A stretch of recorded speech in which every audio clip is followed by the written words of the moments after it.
Berarti jangan pernah mengatakan, ya Allah, aku punya masalah yang besar.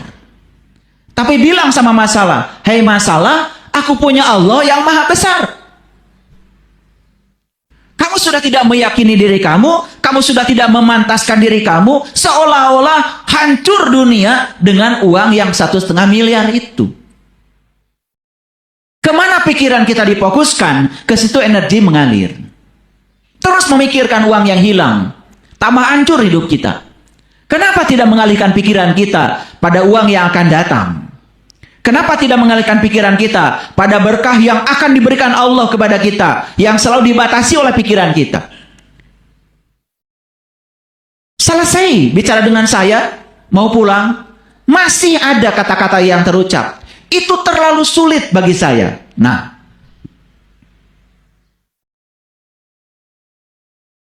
itu kata-kata kelihatan wajar. Tapi itu kata-kata yang sedang tidak memantaskan diri. Kata-kata itu sedang membatasi diri. Kata-kata itu sedang menghancurkan diri kita sendiri. Kenapa tidak dipilih? Itu terlalu kecil bagi saya. Saya bisa melampauinya. Saya bisa melewatinya. Rezeki dari Allah yang akan datang pada saya jauh melampaui yang hilang. Berapa hari? Seminggu. Seminggu aja. Lihat kejadian yang akan terjadi. Lihat nasibmu seminggu ke depan. Ada sesuatu yang datang luar biasa, yang jauh melampaui ekspektasi kita.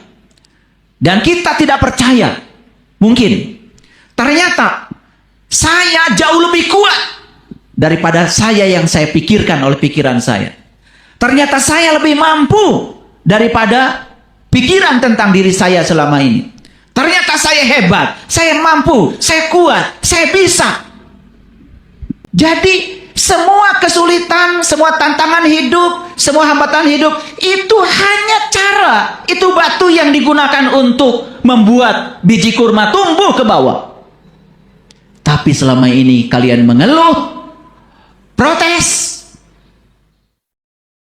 marah, tidak suka, menendang. Makanya itu yang membuat kita selama ini gak tumbuh. Gitu-gitu aja. Ilmunya gitu-gitu aja. Hanya mengulang-ulang yang sudah tahu. Hidupnya gitu-gitu aja. Tidak ada kejutan. Tidak ada keajaiban. Linier hidupnya. Gak bosan gitu? Oke. Siap belajar ilmu baru? Siap punya pola pikir baru? Oke. Ciri tumbuh itu setiap hari selalu menjadi diri.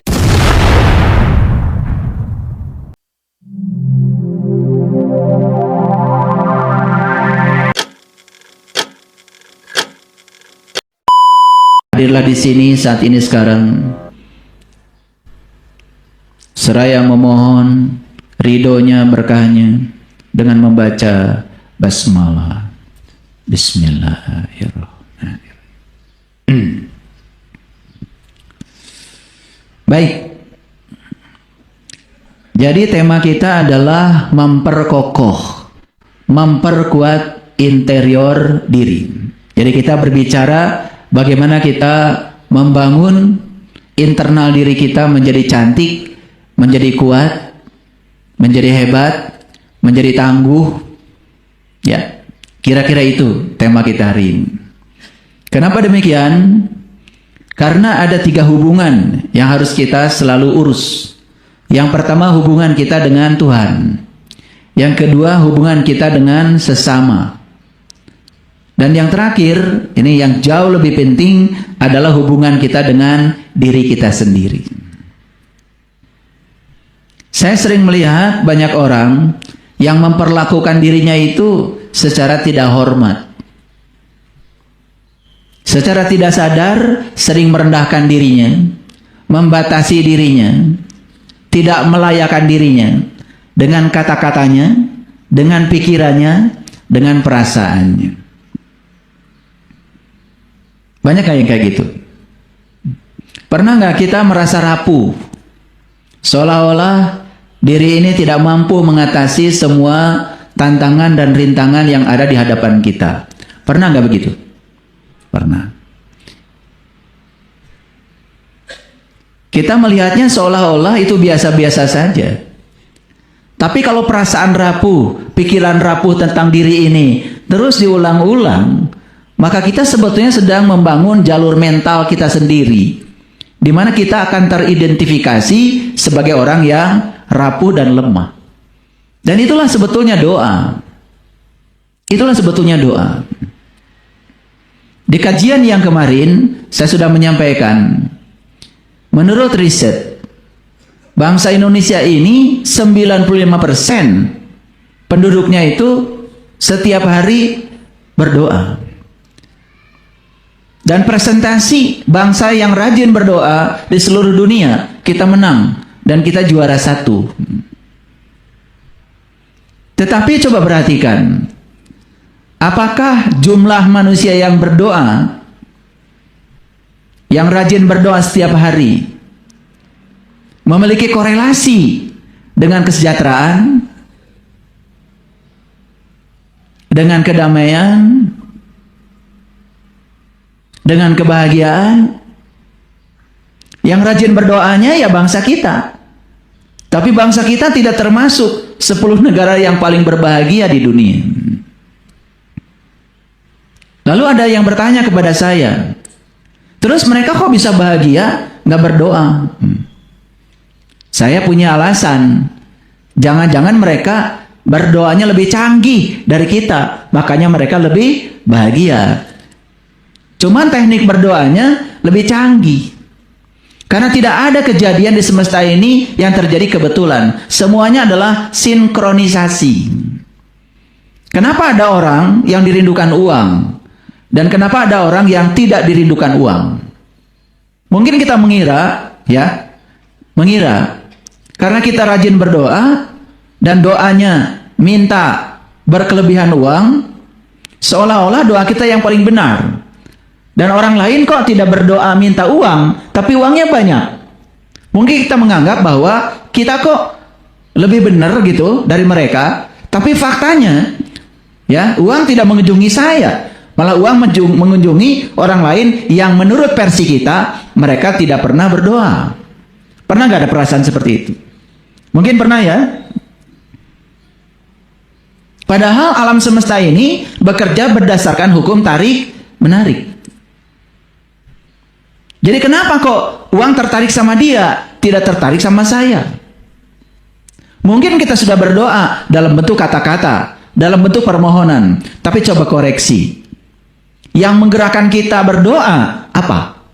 Apakah perasaan berkelimpahan atau perasaan kekurangan? Dan di riset tentang negara-negara yang paling rajin berdoa, ternyata negara-negara yang paling rajin berdoa, ternyata secara ekonomi, secara finansial, termasuk negara-negara yang finansialnya kurang baik. Jadi jangan-jangan kita berdoa karena kita digerakkan oleh rasa kekurangan, bukan oleh rasa syukur. Karena berbeda sekali ya, percaya dengan menginginkan itu beda. Ulangi ya, percaya dan menginginkan itu berbeda. Coba, kita lebih banyak percaya atau menginginkan? Menginginkan. Kita menginginkan banyak uang, tapi diri kita sendiri tidak percaya. Diri kita sendiri tidak merasa layak kalau kita akan banyak uang. Mana yang akan terjadi? Yang diinginkan atau yang tidak percaya? Yang tidak percaya. Kita sudah berdoa, ya Allah, berikanlah rezeki yang berlimpah tanpa batas kepada saya. Tapi kita sendiri hanya sebatas di mulut berbicara itu. Semesta tidak mengerti bahasa kita. Semesta itu hanya mengerti bahasa getaran, bahasa energi, bahasa frekuensi, bahasa vibrasi yang dipancarkan melalui emosi. Tapi orang yang percaya, saya yakin ada jalan keluarnya. Saya yakin saya akan sukses. Saya yakin saya layak untuk mendapatkan hidup yang berkelimpahan. Dan keyakinan itu melampaui keinginan. Di situ ada emosi, di situ. Di situ ada bahan bakar yang meletup-letup, bahkan seolah-olah ya, yang diyakini itu sudah benar-benar terjadi. Jadi jangan pernah menganggap seolah-olah orang yang kelihatannya tidak berdoa, kok berkelimpahan, mereka tidak berdoa. Jangan-jangan doa mereka lebih keren daripada kita yang berdoa secara konvensional, mengatur-ngatur Tuhan agar Tuhan mengikuti segala keinginan kita. Nah, itulah yang akan kita coba bangun saat ini. Kenapa perlu dibangun ini? Supaya timbul koreksi, ya, timbul kesadaran. Ya, kita ini begitu banyak diberi pelajaran oleh semesta, tetapi kita tidak bisa menangkap pelajaran yang datang bertubi-tubi. Lalu kita akan tetap berada di siklus yang sama.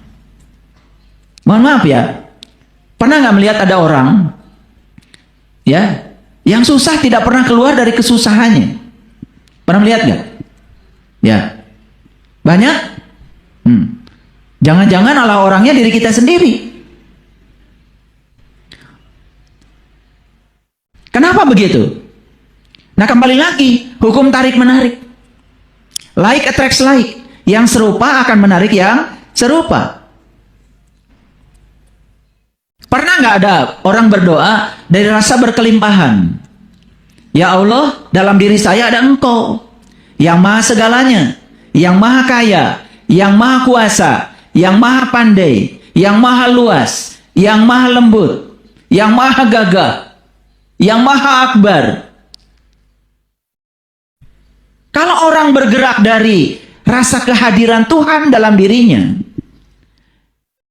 dia sudah akan menarik semua hal yang memiliki kekuatan positif.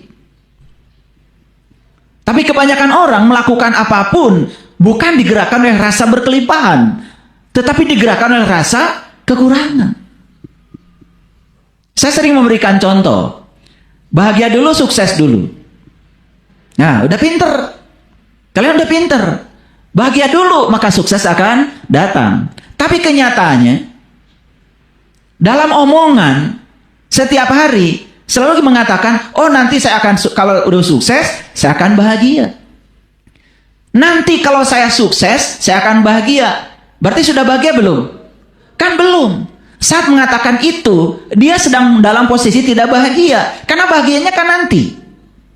Nah, ketika dia sedang mengatakan itu dalam kondisi tidak bahagia, yang akan datang pada diri kita bukan kebahagiaan, ketidakbahagiaan. Karena dia sedang tidak bahagia. Yang dia tarik adalah ketidakbahagiaan. Yang serupa akan menarik yang serupa. Hukumnya sudah seperti itu. Sadar saja dengan hukum itu sudah keren. Coba mulai sekarang ya, belajar ya, belajar. Seminggu ini saya tidak akan mengatakan kata-kata yang melemahkan diri saya. Seminggu aja dulu. Seminggu aja dulu. Mulai ya. Dari kapan? Coba dari sekarang. Mulai saat ini, seminggu ke depan, nggak usah setahun, nggak usah. Seminggu aja. Tapi harus disiplin. Saya berjanji, saya tidak akan mengatakan kata-kata yang melemahkan diri saya. Kenapa? Karena kata-kata yang melemahkan itu dipahami oleh jaringan saraf kita sebagai perintah. Kata-kata yang melemahkan itu dipahami oleh sel-sel tubuh kita sebagai perintah. Karena apa? Ya, sel-sel dalam tubuh kita, sel neuron dalam pikiran kita tidak memahami apakah itu kata-kata yang baik, apa itu kata-kata yang tidak baik. Dia tidak paham. Tapi begitu ada pengulangan kata-kata yang melemahkan, maka kita akan menjadi lemah. Pernah nggak ada yang mengatakan, wah itu terlalu sulit bagi saya? Pernah? Pernah? Pernah apa sering? Nah, keluar nggak dari kesulitan? Nah itu, siapa yang mau mempercayai kita sebagai orang yang tangguh dan kuat, sementara kita sendiri tidak percaya kalau dirinya tangguh, tidak percaya kalau dirinya tabah, tidak percaya kalau dirinya mampu. Nah itu dipahami oleh sel-sel neuron di otak kita sebagai perintah. Dan itu masuk ke dalam perasaan kita sebagai perintah. Dan itu yang akan menjadi realitas. Sekarang ganti, ya. Ketika mau mengatakan itu terlalu sulit bagi saya, kan lebih bagus memilih kata-kata yang memberdayakan. Saya pasti bisa mengatasi kesulitan itu. Saya bersama Allah yang maha segalanya. Saya tabah, saya kuat, saya sanggup, saya bisa melewati semua itu dengan mulus. Jadi itu memperbaiki interior diri. Karena kalau interior di dalamnya itu rusak, yang keluar dari sini itu kata-kata yang melemahkan diri kita. Nah, kata-kata yang melemahkan juga melemahkan pikiran, melemahkan perasaan. Kemarin ada yang datang pada saya, minta waktu pada saya sebentar saja. Sudah, akhirnya cerita. Ya, cerita kalau saat ini dia sedang mengalami kesulitan. Kesulitannya, dia investasi, uangnya hampir 1,5 miliar, dan investasinya bodong, nggak balik lagi. Gitu. Jadi saat berbicara dengan saya perhatikan wajahnya, seolah-olah tidak ada harapan. Seolah-olah dunia sudah runtuh. Seolah-olah segalanya sudah berakhir. Gitu. Ya? Makanya saya bilang, kamu masih bernapas sekarang? Masih? Kamu masih hidup sekarang? Masih? Saya mau nanya, ada nggak orang yang jualan napas? Konglomerat sebanyak apapun hartanya, tidak ada beritanya kalau mereka bisa membeli nafas. Membeli oksigen bisa, tapi ingat, napas bukan oksigen. Kalau napas itu oksigen, makanya setiap orang pasang aja ventilator pasti nggak mati-mati. Tapi kenyataannya waktu zaman COVID sudah dipasang ventilator pun oksigen dialirkan tetap mati. Awas ya, napas bukan oksigen. Walaupun untuk bernapas perlu oksigen. Di balik napas itu jauh melampaui oksigen. Ada satu rahasia, ada satu kekuatan yang tidak disadari oleh kita. Makanya saya jelaskan, ya, ketika kamu masih hidup, masih bernapas, sebenarnya kamu itu masih kaya. Apakah kekayaan napas itu bisa diuangkan dengan uang 1,5 miliar? Makanya saya ganti, ya. Saya ganti. Jangan pernah mengatakan, ya Allah, aku punya masalah yang besar. Tapi bilang sama masalah, hei masalah, aku punya Allah yang maha besar. Kamu sudah tidak meyakini diri kamu sudah tidak memantaskan diri kamu, seolah-olah hancur dunia dengan uang yang 1,5 miliar itu. Kemana pikiran kita difokuskan, ke situ energi mengalir. Terus memikirkan uang yang hilang, tambah hancur hidup kita. Kenapa tidak mengalihkan pikiran kita pada uang yang akan datang? Kenapa tidak mengalihkan pikiran kita pada berkah yang akan diberikan Allah kepada kita, yang selalu dibatasi oleh pikiran kita? Selesai bicara dengan saya, mau pulang, masih ada kata-kata yang terucap. Itu terlalu sulit bagi saya. Nah,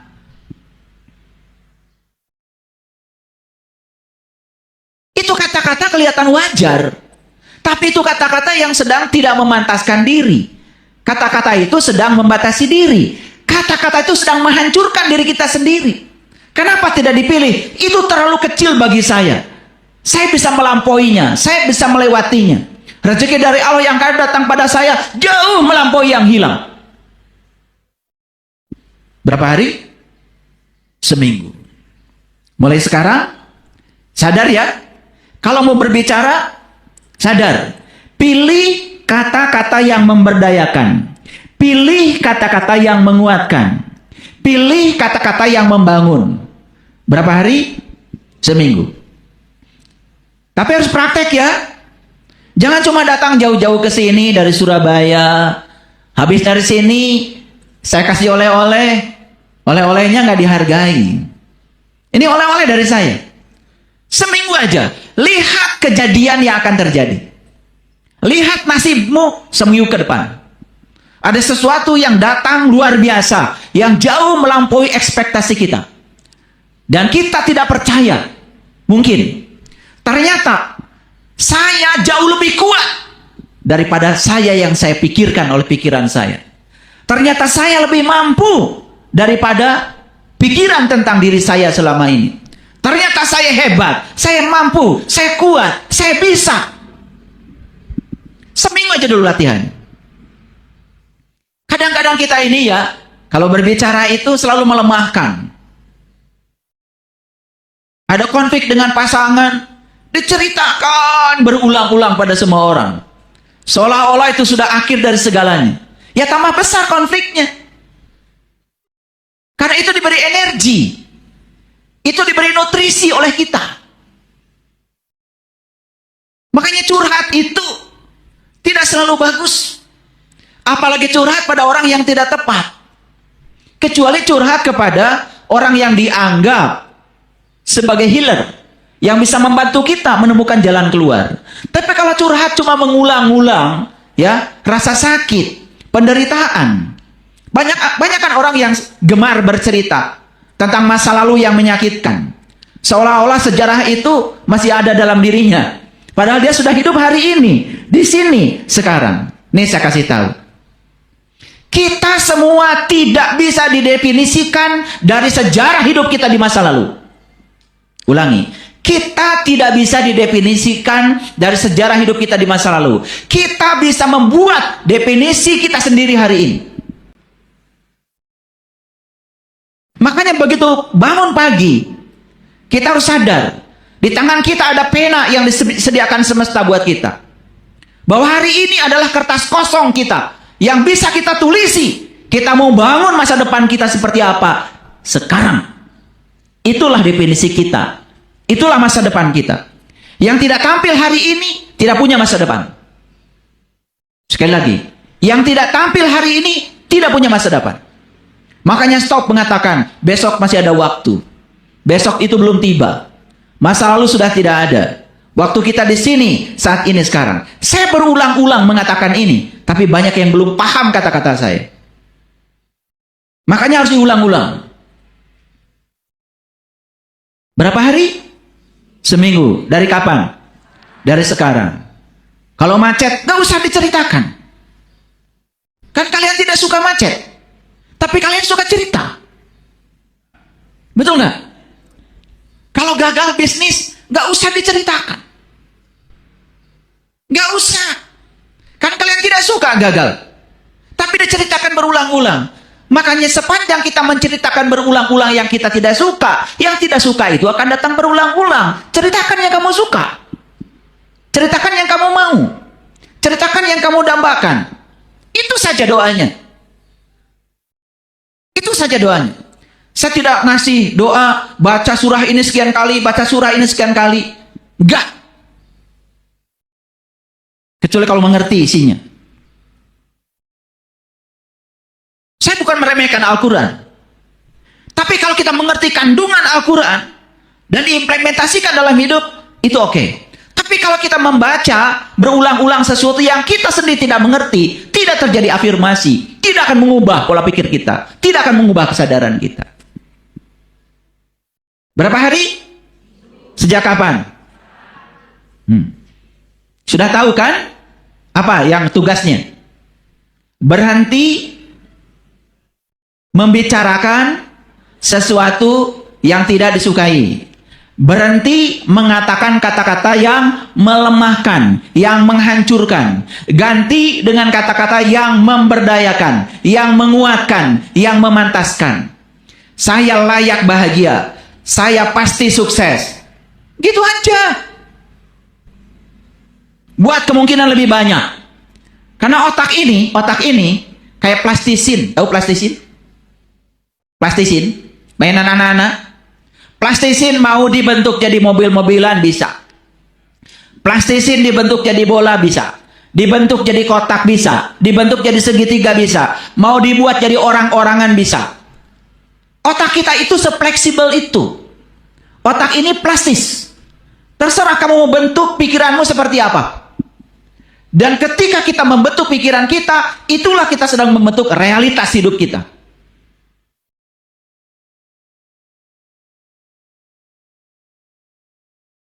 Pengen nggak?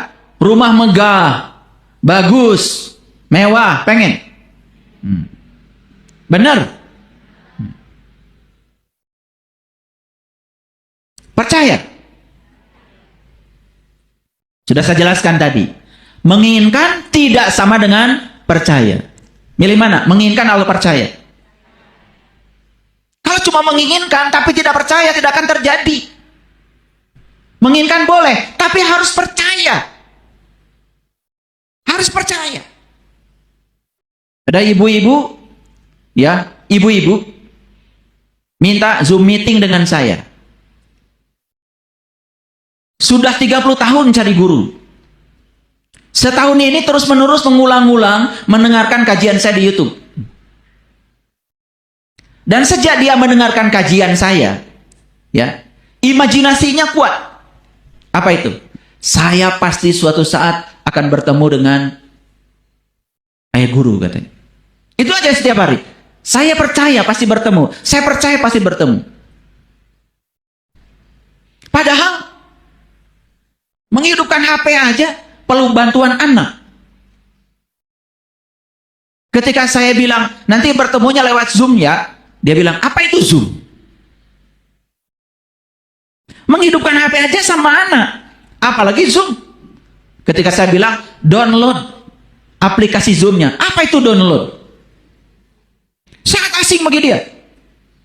Tinggal di kampung, tidak pernah belajar tentang istilah-istilah yang seperti itu. Tapi karena keyakinannya, datanglah tangan-tangan Allah yang bisa mewujudkan itu. Dan begitu dihidupkan Zoom-nya, baru melihat saya di Zoom, dan jadi ngomong sama saya, nangis saja. Tidak percaya. Kemudian saya bilang, kenapa ibu diam? Ini ajaib. Kok saya bisa ketemu?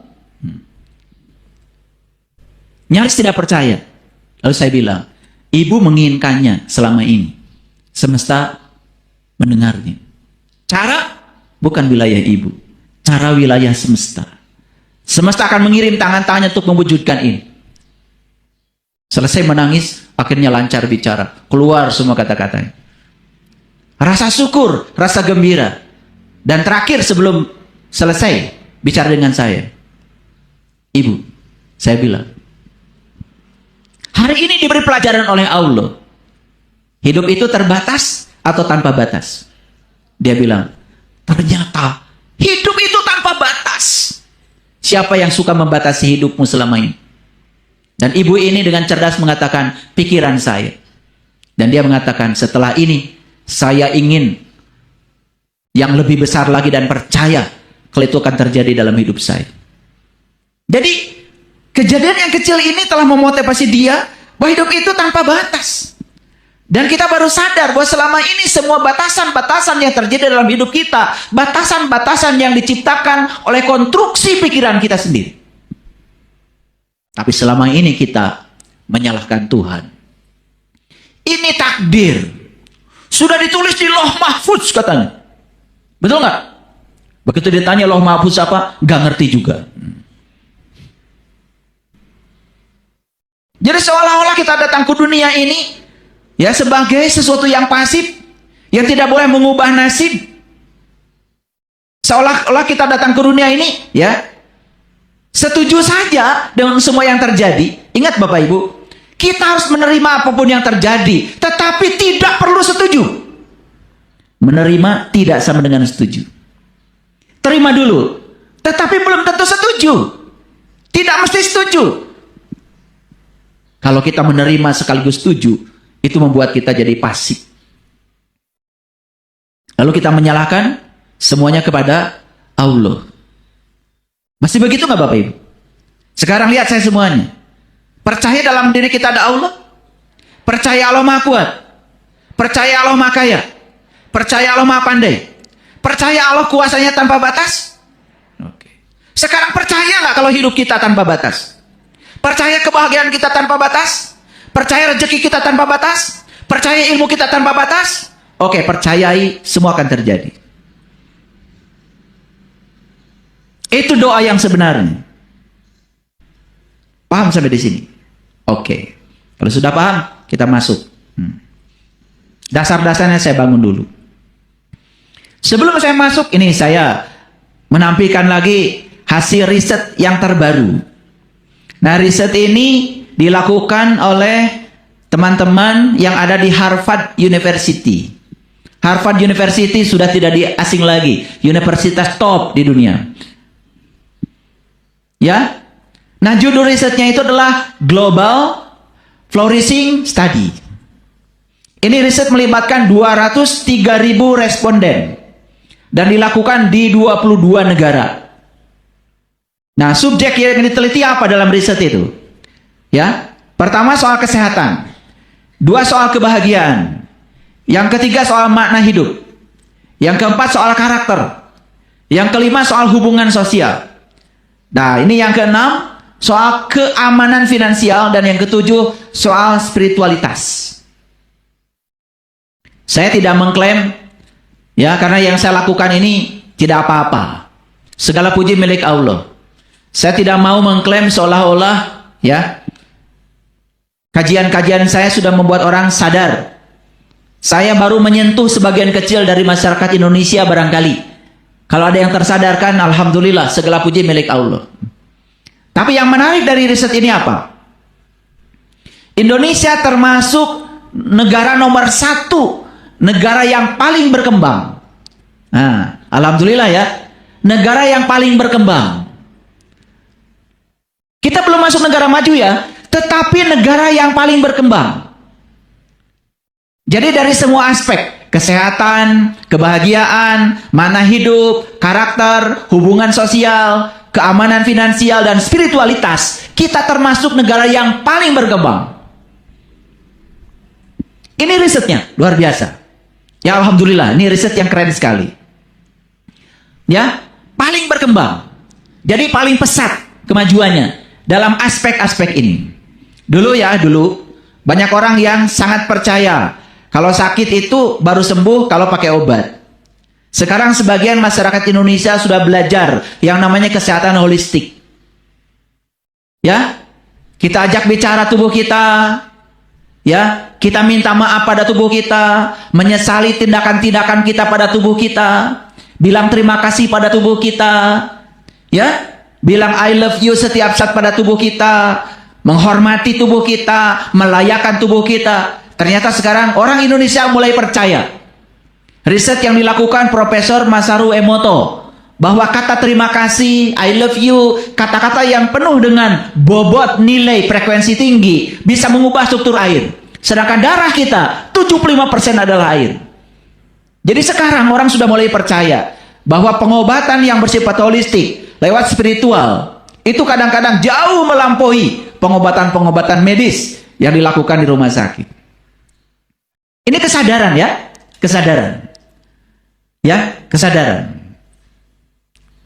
Nah, yang luar biasa, nilai kita berapa? Nilai kita 8,3. Israel 7,87.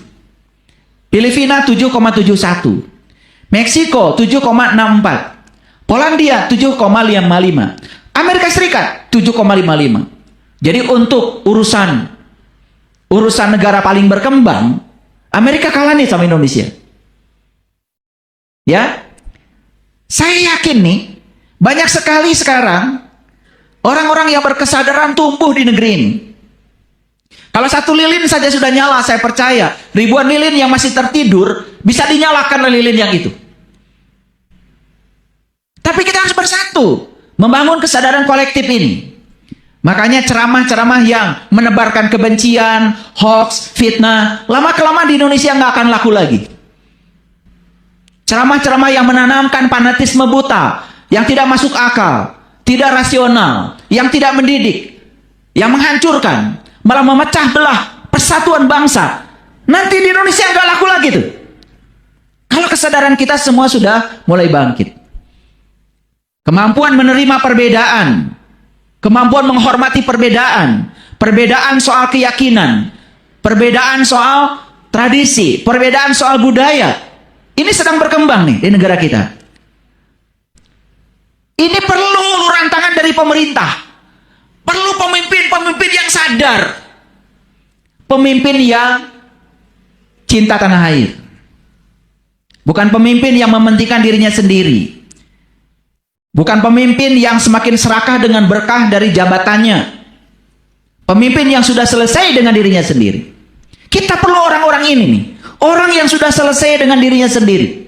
Orang yang setiap hari mematuhi hukum alam. Bapak Ibu, saya kasih tahu sekali lagi. Ada nggak sungai yang memakan airnya sendiri?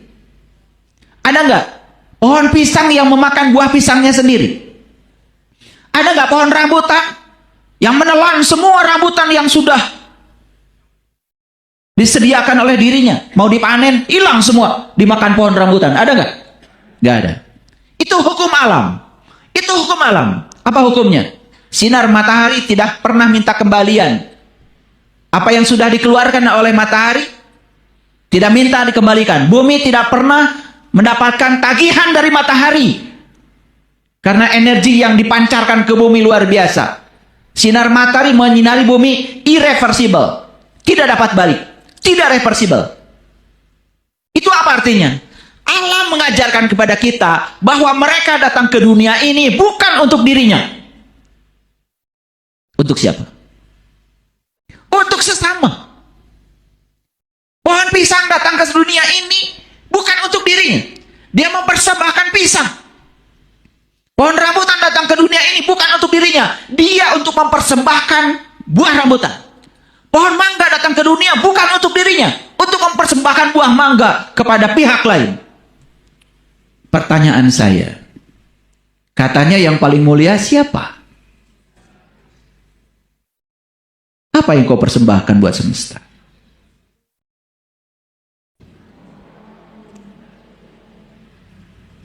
Kita ini kan asal bicara, betul nggak? Manusia yang paling mulia, betul nggak? Saya sama pohon cabai aja saya malu.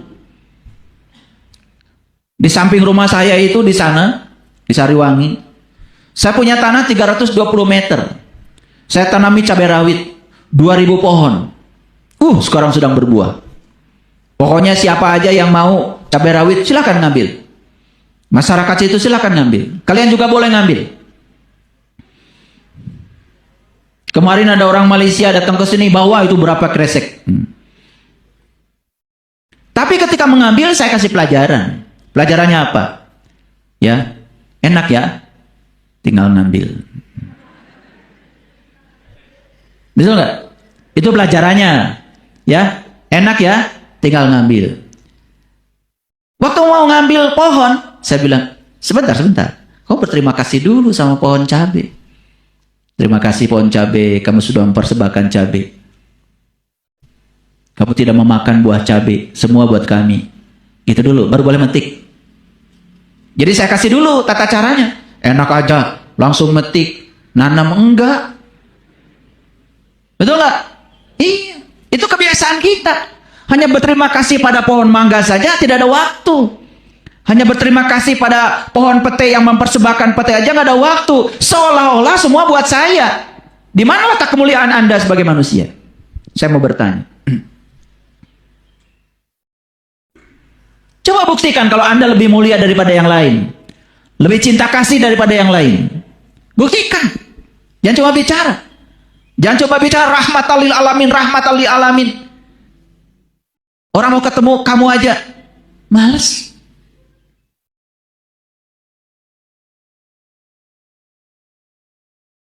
Lah anak-anak aja ketika bapaknya pulang, aduh bapak pulang.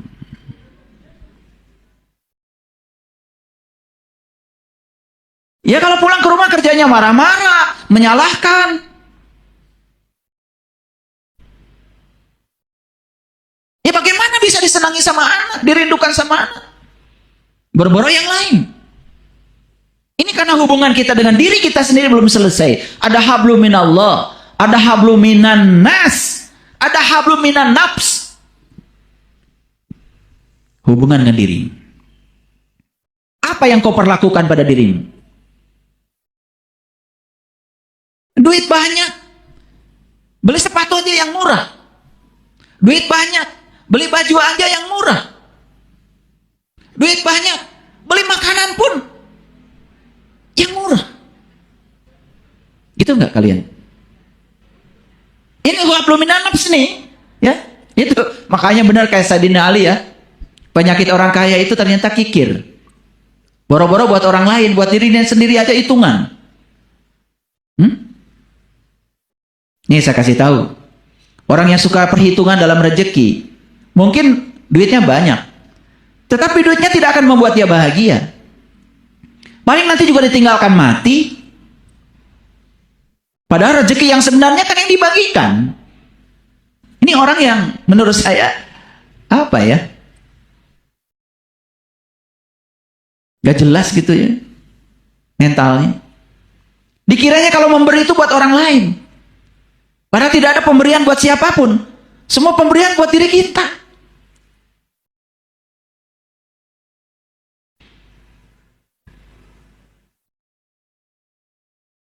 Maaf ya. Kenapa saya bicara ini? Karena saya yakin orang-orang yang datang ke sini butuh ini. Sefrekuensi dengan yang saya bicarakan. Pasti itu. Itu sinkronisasi. Nah, Amerika 7,55, Spanyol 6,90, India 6,87, Inggris 6,79, Turki 6,32, bahkan Jepang nilainya cuma 5,89. Ini urusan berkembang ya. Ya, negara yang paling berkembang. Dalam sisi apa? Dalam sisi aspek-aspek ini. Ya, kenapa Jepang? Ya mereka sih sudah maju. Nggak perlu berkembang lagi mungkin. Ya, karena kita negara berkembang, jadi perkembangannya pesat gitu. Ini sekali lagi, negara yang paling berkembang. Saya percaya, saya yakin. Kalau semua kita sadar pada warisan ajaran leluhur kita yang luar biasa, yang mempersatukan, yang penuh cinta kasih, sili asa, sili asi, sili asu, sili wawangi. Kita kembali pada ajaran leluhur kita.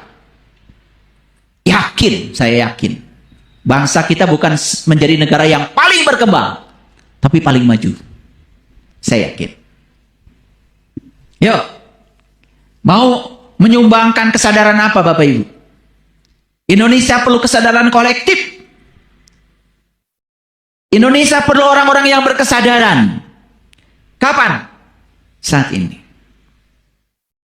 Jadi Bapak Ibu ikut kajian seperti ini, kajian kesadaran. Ini dalam rangka menyiapkan diri kita, menyelesaikan hubungan kita dengan diri kita. Dan ini dampaknya nanti pada keluarga, pada anak.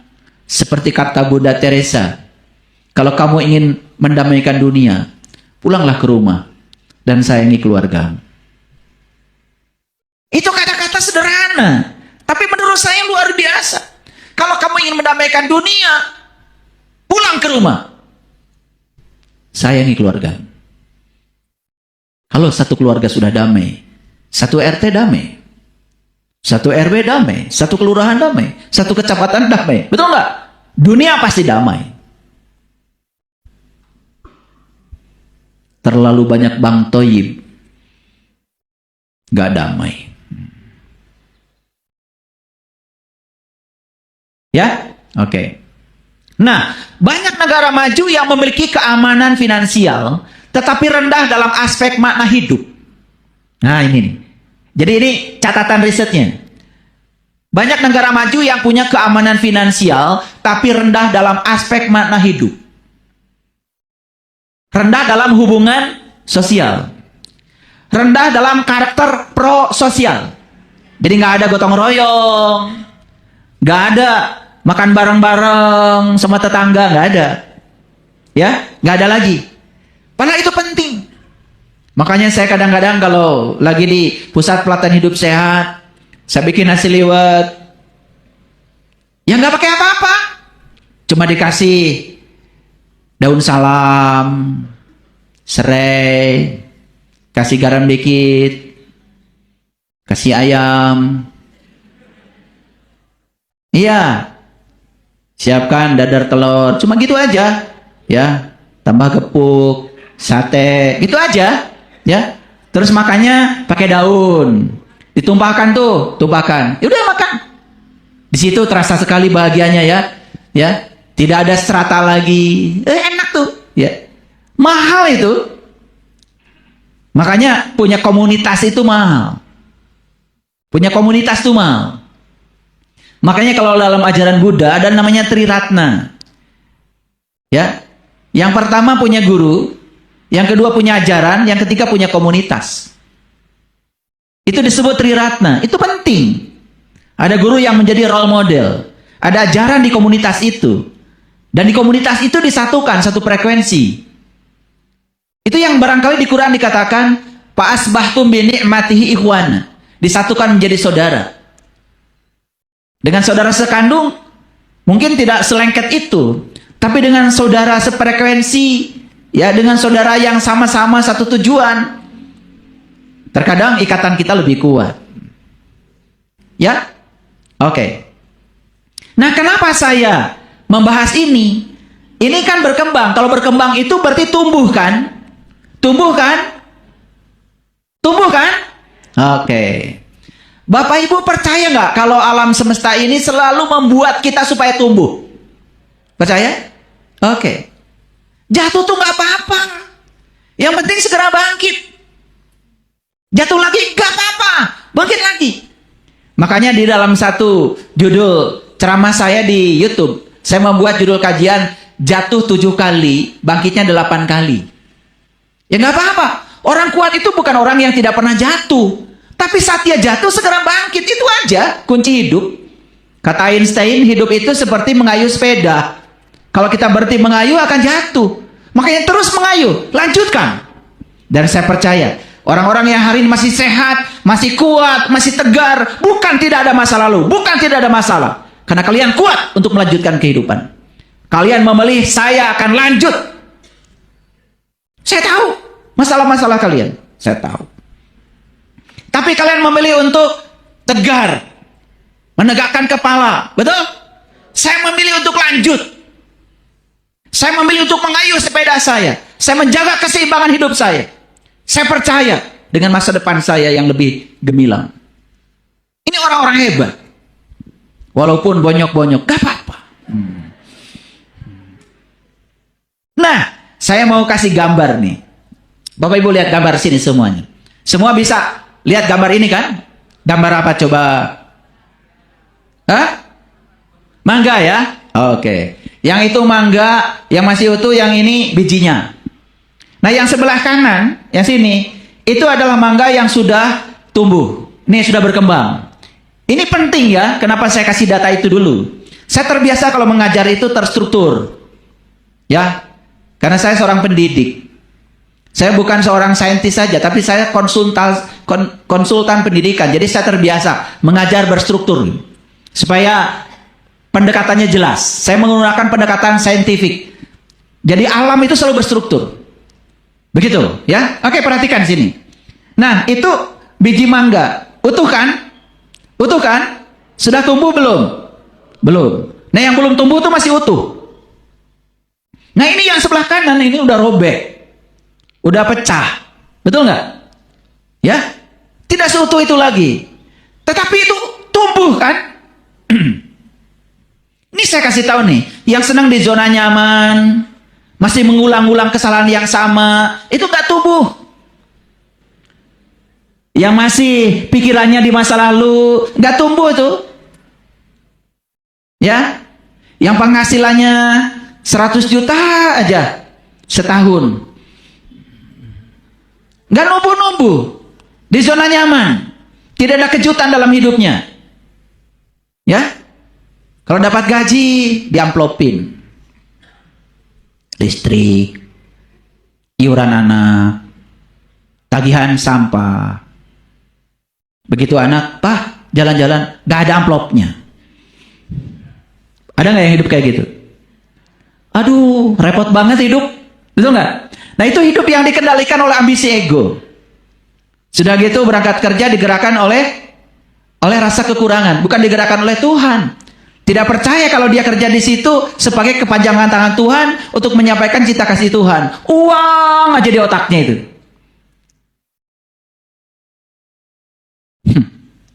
Pakai bismillahirrahmanirrahim sih perginya. Tapi berangkat kerja bukan atas nama Allah. Bukan mau menyampaikan cinta kasih Allah. Tapi berangkat kerja atas nama uang, atas nama kekurangan, atas nama cicilan. Saya pernah nanya tuh ya, beberapa orang yang kerja. Kenapa kau kerja? Ya kalau saya nggak kerja, saya nggak bayar cicilan. Tuh, yang menggerakkan dia kan cicilan. Padahal bismillahirrahmanirrahim. Bullshit. Jadi antara kata-kata dengan tindakan itu nggak nyambung. Ya, tapi giliran ada masalah, nyalakan Allah. Luar biasa itu. Ulangi Bapak Ibu. Yang kiri masih utuh. Kenapa? Belum tumbuh. Yang kanan? Ya, retak nggak? Retak. Rusak nggak? Kenapa? Tumbuh. Coba perhatikan itu. Sebelum tumbuh ke atas, tumbuh kemana dulu? Ke bawah dulu. Ke bawah dulu. Karena kalau tidak akar dulu, tidak ada pucuk. Paham sampai sini? Oke. Ada yang punya masalah? Sedang tumbuh? Tumbuh. Retak-retak. Gak nyaman. Nah, itu sedang dibangun akar. Kalau akarnya sudah menghunjam ke bawah, ntar juga pohon tumbuh ke atas. Kuat. Saya sering mengulang-ulang. Saya lahir 12 bersaudara. 1 meninggal, 11 bersaudara. Bapak saya bukan konglomerat. Bapak saya pegawai perkebunan. Yang bayarannya sebulan sekali. Anaknya 11. Tidur gak bisa bebas. Gak bisa. Saya menghadap ke selatan, kepalanya kakak saya ke utara. Gak ada pilihan. Harus tertib.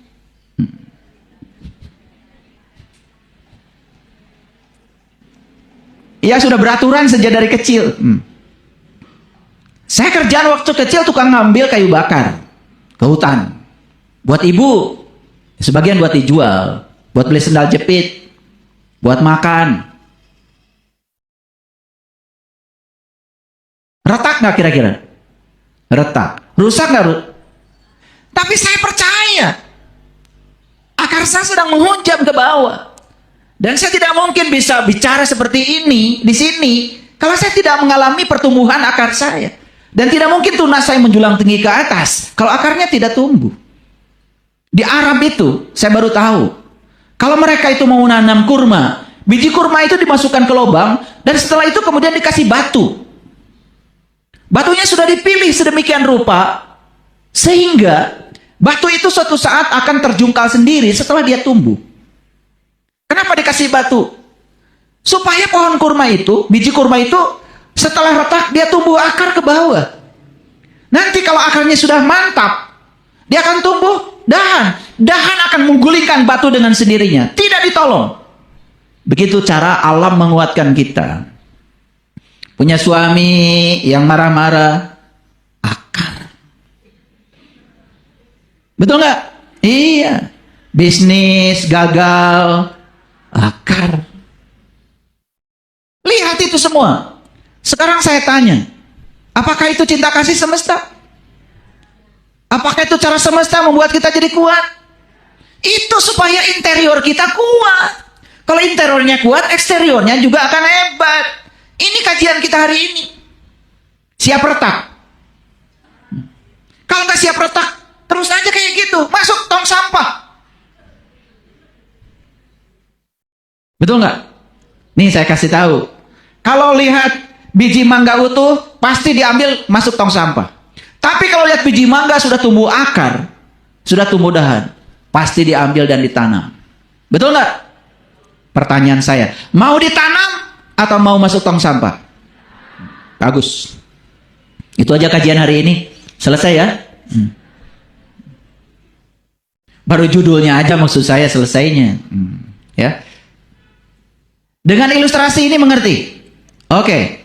Jadi semua kesulitan, semua tantangan hidup, semua hambatan hidup itu hanya cara, itu batu yang digunakan untuk membuat biji kurma tumbuh ke bawah. Tapi selama ini kalian mengeluh, protes, marah, tidak suka, menendang. Makanya itu yang membuat kita selama ini gak tumbuh. Itu-gitu aja. Ilmunya gitu-gitu aja. Hanya mengulang-ulang yang sudah tahu. Hidupnya Gitu-gitu aja, tidak ada kejutan, tidak ada keajaiban, linear hidupnya. Gak bosan gitu? Oke, siap belajar ilmu baru? Siap punya pola pikir baru? Oke. Ciri tumbuh itu setiap hari selalu menjadi diri